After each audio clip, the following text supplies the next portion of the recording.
ಕದನ ನಿಷಿದ್ಧದ ಬಲಿದಾನದ ಮೊಹರಂ. ಈ ಸುದ್ದಿಗೆ ಸ್ವಾಗತ. ನಾನು ದೀಕ್ಷಾ ಬಂಗೇರ. ಅಲಾಯಿ ದೇವರು ಉತ್ತರ ಕರ್ನಾಟಕದ ಎಲ್ಲ ಕಡೆ ಮೊಹರಂ ಕಾಲದಲ್ಲಿ ಆರಾಧಿಸಲ್ಪಡುತ್ತದೆ. ವಿಚಿತ್ರವೆಂದರೆ ಮುಸ್ಲಿಮರೇ ಇಲ್ಲದ, ದರ್ಗಾಗಳು ಇಲ್ಲದ ಕೆಲವು ಕಡೆ ಕೂಡ ಮೊಹರಂ ವೇಳೆ ಹಿಂದೂಗಳಿಂದ ಅಲಾಯಿ ದೇವರ ಆರಾಧನೆ ನಡೆಯುತ್ತದೆ. ಹಿಂದೂ ದೇವರ ಗುಡಿಯಲ್ಲೇ ಮೊಹರಂ ಕಾಲದಲ್ಲಿ ಅಲಾಯಿ ದೇವರ ಗುರುತು ಪಂಜಾಗಳನ್ನು ಸ್ಥಾಪಿಸುವುದು ಸಾಮಾನ್ಯ. ಪೀರರ ದರ್ಗಾಗಳು ಇರುವ ಊರುಗಳಲ್ಲಂತೂ ಮೊಹರಂ ಹಬ್ಬವನ್ನು ಹಿಂದೂ ಮುಸ್ಲಿಮರು ಒಟ್ಟಿಗೆ ಆಚರಿಸುವುದು ಕೂಡ ಬಿಜಾಪುರ, ಬಾಗಲಕೋಟೆ, ಕಲಬುರ್ಗಿ, ಬೀದರ್, ರಾಯಚೂರು, ಕೊಪ್ಪಳ ಜಿಲ್ಲೆಗಳಲ್ಲಿ ಸಾಮಾನ್ಯ. ಉತ್ತರ ಕರ್ನಾಟಕದ ಇತರೆಲ್ಲ ಜಿಲ್ಲೆಗಳಲ್ಲೂ ಕೂಡ ಹೀಗೆ ನಡೆಯುವುದು ಸಾಮಾನ್ಯ. ಕೊಪ್ಪಳ ಜಿಲ್ಲೆಯ ಹಲವು ಊರುಗಳಲ್ಲಿ ಅಲಾಯಿ ದೇವರಿಗೂ ಹನುಮಂತನಿಗೂ ಒಟ್ಟಿಗೆ ಪೂಜೆ ಸಲ್ಲಿಸುವುದು ಇದೆ. ಸಾಮಾನ್ಯವಾಗಿ ಅಲಾಯಿ ದೇವರ ಗುರುತನ್ನು ಬಡಗಣ ಕರ್ನಾಟಕ ಭಾಗದಲ್ಲಿ ಹಿಂದೂ ಗುಡಿಗಳ ಒಂದು ಭಾಗದಲ್ಲೇ ಸ್ಥಾಪಿಸುವುದು, ತೆಗೆಯುವುದು, ಮೆರವಣಿಗೆ ಮಾಡುವುದು ಸಾಮಾನ್ಯ. ಕಾಮನ ಹಬ್ಬ, ಹೋಳಿ ಹುಣ್ಣಿಮೆಯನ್ನು ಕೂಡ ಈ ಪ್ರದೇಶದಲ್ಲಿ ಹಿಂದೂ ಮುಸ್ಲಿಂ ಎಂಬ ಭೇದವಿಲ್ಲದೆ ಆಚರಿಸುತ್ತಾರೆ. ವಿಚಿತ್ರವೆಂದರೆ ಬಿಜಾಪುರ, ಕಲಬುರ್ಗಿ, ಬೀದರ್, ಹೈದರಾಬಾದ್ ಏಕೆ ಮೊಘಲರವರೆಗೂ ಈ ಮುಸ್ಲಿಂ ಅರಸರುಗಳ ಪತ್ನಿಯರು ಕ್ಷತ್ರಿಯರು ಇಲ್ಲವೇ ಬ್ರಾಹ್ಮಣರು. ಒಂದು ರೀತಿಯಲ್ಲಿ ನೋಡಿದರೆ ಮುಸ್ಲಿಂ ದೊರೆಗಳು ಬಹುತೇಕರು ಚಾತುರ್ವರ್ಣ ಪದ್ಧತಿಯನ್ನು ಅನುಸರಿಸಿ ಮೇಲುಜಾತಿಯವರಲ್ಲೇ ಮದುವೆ ಮಾಡಿಕೊಂಡರು. ಮೂಲ ಇಸ್ಲಾಂ ಧರ್ಮದಲ್ಲಿ ನಿಜವಾಗಿ ದರ್ಗಾದಂತವಕ್ಕೆ ಮನ್ನಣೆ ಇಲ್ಲ ಎಂದು ಹೇಳುವವರಿದ್ದಾರೆ. ಆದರೆ ಬೇರೆ ದೇಶಗಳಲ್ಲಿ ಬೇರೆ ಮತಾಚಾರಗಳ ಜೊತೆಗೆ ಬೆರಕೆಗೊಂಡುದರಿಂದ ದರ್ಗಾ ಪದ್ಧತಿ ಹುಟ್ಟಿಕೊಂಡಿದೆ. ಕರ್ನಾಟಕದಲ್ಲಿ, ಮುಖ್ಯವಾಗಿ ಉತ್ತರ ಕರ್ನಾಟಕದಲ್ಲಿ ದರ್ಗಾ ಪದ್ಧತಿ ಹುಟ್ಟಿಕೊಳ್ಳಲು ಲಿಂಗಾಯತ ಧರ್ಮದ ಗದ್ದುಗೆ ಪದ್ಧತಿಯೇ ಕಾರಣ. ಅದು ಭಾರತದ ಉಪಖಂಡದ ಉದ್ದಗಲಕ್ಕೂ ಹಬ್ಬಿದೆ. ದರ್ಗಾ ಎನ್ನುವುದು ಒಬ್ಬ ಪೀರಸಂತ ಜನಸೇವೆಯ ಬಳಿಕ ಸತ್ತ ಸಮಾಧಿಯ ಸ್ಥಳವಾಗಿರುತ್ತದೆ. ಕೊಪ್ಪಳ ತಾಲೂಕಿನ ಮತ್ತೂರು ಗ್ರಾಮದಲ್ಲಿ ಬಡಿಗೇರರ ಮನೆಯಿಂದ ಅಲಾಯಿ ದೇವರು ಹೊರಟು ಆಂಜನೇಯನ ಆಲಯದಲ್ಲಿ ಕುಳಿತು ಊರವರಿಂದ ಆರಾಧಿಸಲ್ಪಡುತ್ತದೆ. ಅದೇ ಜಿಲ್ಲೆಯ ಕವಲೂರಿನಲ್ಲಿ 7 ದಿನವೂ ಅಲಾಯಿ ದೇವರು ಹನುಮಂತನ ಪ್ರಸಾದ ಪಡೆಯುವುದಂತೆ. ಅಲಾಯಿ ಎನ್ನುವುದು ಅಲ್ಲ ಎಂಬುದರ ಇನ್ನೊಂದು ಸ್ಥಳೀಯ ರೂಪವಾಗಿರಬೇಕು. ಮೂರ್ತಿ ಪೂಜೆ ಇಲ್ಲದಿರುವುದರಿಂದ ರೂಪಕವಾಗಿ ಆರಾಧಿಸಲಾಗುತ್ತದೆ. ಮುಸ್ಲಿಂ ಅರಸರು, ನವಾಬರು ಆಳುತ್ತಿದ್ದಾಗ ಹಿಂದೂ ಆಲಯಗಳಿಂದ ಪ್ರಸಾದ ಪಡೆಯುತ್ತಿದ್ದುದು ಹೊಸ ವಿಷಯವೇನೂ ಅಲ್ಲ. ಹನುಮಂತನಿಂದ ಪ್ರಸಾದ ಪಡೆಯುತ್ತಿದ್ದ ಮುಸ್ಲಿಂ ದೊರೆಯೊಬ್ಬನಿಂದ ಈ ಪದ್ಧತಿ ಮುಂದುವರಿದು ಬಂದಿರಬೇಕು. ಕರ್ನಾಟಕದಲ್ಲಿ ಆಳಿದ ಟಿಪ್ಪು ಸುಲ್ತಾನನು ರಂಗನಾಥ, ನಂಜುಂಡೇಶ್ವರ ಮೊದಲಾದ ಹಿಂದೂ ದೇವರುಗಳಿಂದ ಪ್ರಸಾದ ಪಡೆಯುತ್ತಿದ್ದುದು ಸಾಕಷ್ಟು ಕಡೆ ದಾಖಲಾಗಿದೆ. ದೇವದುರ್ಗ ತಾಲೂಕಿನ ಜಾಲಹಳ್ಳಿಯಲ್ಲಿ 5.5 ಕಿಲೋ ತೂಕದ ಬೆಳ್ಳಿಯ ಚೌಕಿಯ ಅಲಾಯಿ ದೇವರ ಮೆರವಣಿಗೆ ನಡೆಯುತ್ತದೆ.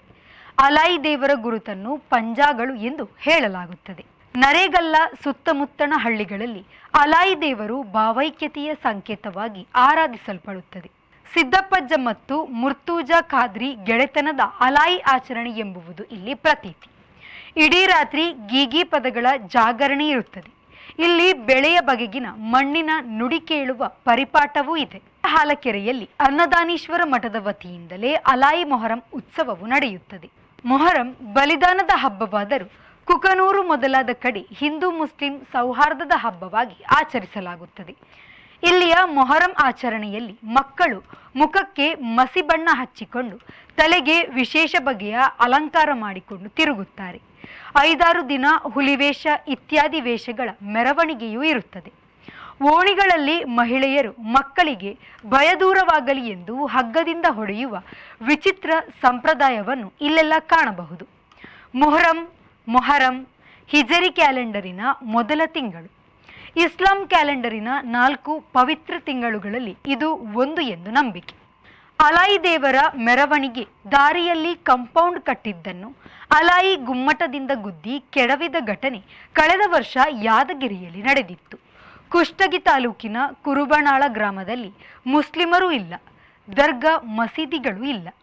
ಆದರೆ ಊರಲ್ಲೆಲ್ಲ ಇರುವ ಹಿಂದೂಗಳೇ ಮೊಹರಂ ಅಲಾಯಿ ಉತ್ಸವವನ್ನು ನಡೆಸುತ್ತಾರೆ. ಮಸೀದಿ ಮಾದರಿಯ ಒಂದು ಸಣ್ಣ ಗುಡಿಯನ್ನು ಈ ಆಚರಣೆಗೆ ಹಿಂದೂಗಳು ಕಟ್ಟಿಕೊಂಡಿದ್ದಾರೆ. ಇನ್ನು ಮೊಹರಂ ಕುಣಿತವು ಜಾನಪದ ಕುಣಿತದ ಒಂದು ಬಗೆಯ ಕುಣಿತ ಎಂದು ದಾಖಲಾಗಿದೆ. ಸಾಮಾನ್ಯವಾಗಿ ಕರ್ಬಾಲಾ ದುರಂತದ ನೆನಪಿಗೆ 10 ದಿನಗಳ ಮೊಹರಂ ಆಚರಣೆ ವೇಳೆ ಸಾಕಷ್ಟು ವಿಶಿಷ್ಟ ಬಗೆಯ ಕುಣಿತ ಇರುತ್ತದೆ. ಪಂಜಾ ಹೊರುವವರು ಕೂಡ ಈ ಅಲಾಯಿ ಕುಣಿತದಲ್ಲಿ ನಿಪುಣರಿರುತ್ತಾರೆ. ವೇಷಗಳ ಕುಣಿತ, ಬೆಂಕಿ ಹಾರುವುದು, ಮೈಗೆ ಹೊಡೆದುಕೊಳ್ಳುವ ಆಚರಣೆಗಳು ಕೂಡ ಸಾಕಷ್ಟು ಕಡೆ ನಡೆಯುತ್ತದೆ. ದಿಲ್ಲಿಯಲ್ಲಿ ಅಲ್ಲಾವುದ್ದೀನ್ ಖಿಲ್ಜಿಯಿಂದ ಕಟ್ಟಲ್ಪಟ್ಟ ಅಲೈ ದರ್ವಾಜ ಒಂದು ಇದೆ. ಕುತುಬ್ ಮಸೀದಿಯ ಪಕ್ಕದ ಈ ಅಲೈ ದರ್ವಾಜ ಭಾರತದಲ್ಲಿ ಇಸ್ಲಾಮಿಕ್ ಆರಂಭಿಕ ರಚನೆಗಳಲ್ಲಿ ಒಂದು ಎನಿಸಿದೆ. ಮುಹರಂ ಎಂದರೆ ಅರಬ್ಬಿ ಭಾಷೆಯಲ್ಲಿದ್ದ ನಿಷಿದ್ಧ ಎಂದು ಅರ್ಥ. ಹಾಗಾಗಿ ಇದನ್ನು ಯುದ್ಧ ನಿಷಿದ್ಧ ಮಾಸ ಎಂದು ಹೇಳುತ್ತಾರೆ. ಶಿಯಾಗಳಲ್ಲಿ ಉಪವಾಸದ ಆಚರಣೆ ಇದೆ. ಸುನ್ನಿಗಳು ಹುಸೇನ್ ಬಿನ್ ಅಲಿಯವರ ಸಾವಿನ ಶೋಕಾಚರಣೆ ಎಂದು ಆಚರಿಸುತ್ತಾರೆ. ಪ್ರವಾದಿ ಪೈಗಂಬರ್ ಅವರ ಮಗ ಹುಸೇನ್ ಬಿನ್ ಅಲಿ ಅವರು ಕರ್ಬಾಲಾ ಯುದ್ಧದಲ್ಲಿ ಮಡಿದರು. ಅದಕ್ಕಾಗಿ ಬಲಿದಾನದ ಶೋಕಾಚರಣೆಯು ಮೊಹರಂನಲ್ಲಿ ಸಾಮಾನ್ಯ ಆಚರಣೆಯಾಗಿದೆ. ಬೆಳಗಾವಿ ಜಿಲ್ಲೆಯ ಬೈನಕವಾಡಿ ಗ್ರಾಮದಲ್ಲಿ ಒಂದು ಕೂಡ ಮುಸ್ಲಿಂ ಕುಟುಂಬ ಇಲ್ಲ. ಆದರೆ ಇಲ್ಲಿನ ಹಿಂದೂಗಳು ಮೊಹರಂ ಅಲಾಯಿ ದೇವರ ಹಬ್ಬವನ್ನು ಬಹುಭಕ್ತಿಯಿಂದ ಆಚರಿಸುತ್ತಾರೆ. ಮುರಸಿದ್ದೇಶ್ವರ ಮತ್ತು ಮಹಾದೇವ ದೇವಾಲಯಗಳಲ್ಲಿ ಪಂಜಾ ಸ್ಥಾಪನೆಗೊಂಡು ಉತ್ಸವವನ್ನು ಆಚರಿಸಲ್ಪಡುತ್ತದೆ. ಕೆಲವೆಡೆ ಮೊಹರಂ ಜೊತೆಗೆ ಪೀರಲ ದೇವರ ಹಬ್ಬ ಎಂದು ಹೇಳುತ್ತಾರೆ ಮತ್ತು ಆಚರಿಸುತ್ತಾರೆ. ಪೀರ್ ಎಂದರೆ ಸಂತ, ಹಾಗಾಗಿ ಈ ಹೆಸರು ಬಂದಿರುತ್ತದೆ. ಗಟ್ಟಿರೆಡ್ಡಿ ಹಾಳದಲ್ಲಿ ಪೀರಲ ಹಬ್ಬ ಎಂದು ಮಾತ್ರ ಇದು ನಡೆಯುತ್ತದೆ. ನಾಲತವಾಡ ಗ್ರಾಮದಲ್ಲಿ ಇದು ಕವಡಿ ಪೀರ ಉತ್ಸವ. ಕೊಪ್ಪಳದ ಬೋಚನಹಳ್ಳಿಯಲ್ಲಿ ನಿಗಿನಿಗಿ ಕೆಂಡದ ಮೇಲೆ ಕಂಬಳಿ ಹಾಸಿ ತೆಗೆಯುವ ಪವಾಡ ಇತ್ಯಾದಿಗಳು ಕೂಡ ಮೊಹರಂ ವೇಳೆ ನಡೆಯುತ್ತದೆ. ಇನ್ನು ಮುಸ್ಲಿಮರಿರುವ ಎಲ್ಲ ಕಡೆ ಮೊಹರಂ ಮೆರವಣಿಗೆ ವೈವಿಧ್ಯಮಯವಾಗಿ ನಡೆಯುವುದು ಕ್ರಮ. ಇದು ಈ ಹೊತ್ತಿನ ಸುದ್ದಿ. ನಿರಂತರ ಸುದ್ದಿ ಮತ್ತು ಮನೋರಂಜನೆಗಾಗಿ V4 ನ್ಯೂಸ್ನ ಫೇಸ್ಬುಕ್ ಪೇಜ್ ಫಾಲೋ ಮಾಡಿ ಹಾಗೂ ಯೂಟ್ಯೂಬ್ ಚಾನಲ್ ಸಬ್ಸ್ಕ್ರೈಬ್ ಮಾಡಿ.